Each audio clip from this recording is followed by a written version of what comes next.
बिस्मिल्लाहिर्रहमानिर्रहीम। Employment termination benefit जो होते हैं, जो कि जिसको गोल्डन शेक हैंड भी कहते हैं, तो इसको जब हम रिटर्न के अंदर शामिल करते हैं, ठीक है जी, कोई भी बंदा अगर एम्प्लॉयमेंट टर्मिनेशन बेनिफिट जो है वो रिसीव करता है, तो रिटर्न के अंदर इसका नंबर होता है जी 1099 कोड इसका जो होता है।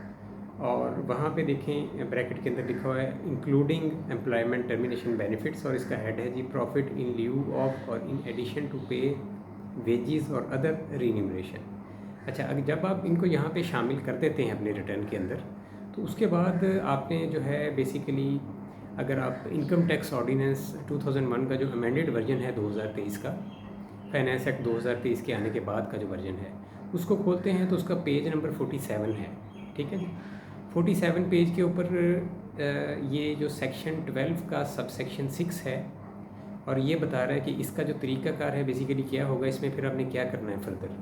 इसमें जनाब जो एम्प्लॉई होगा उसने एक नोटिस इन राइटिंग लिखना है कमिश्नर को।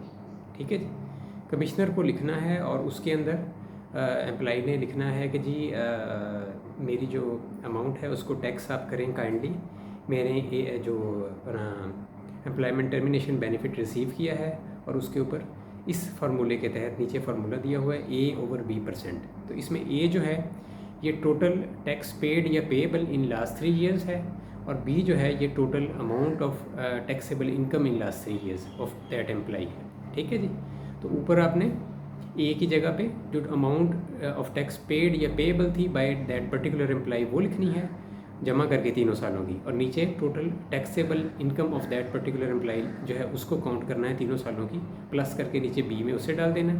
ये एक परसेंटेज निकलेगी, 2%, 2.5%, 3%, जो भी निकलती है।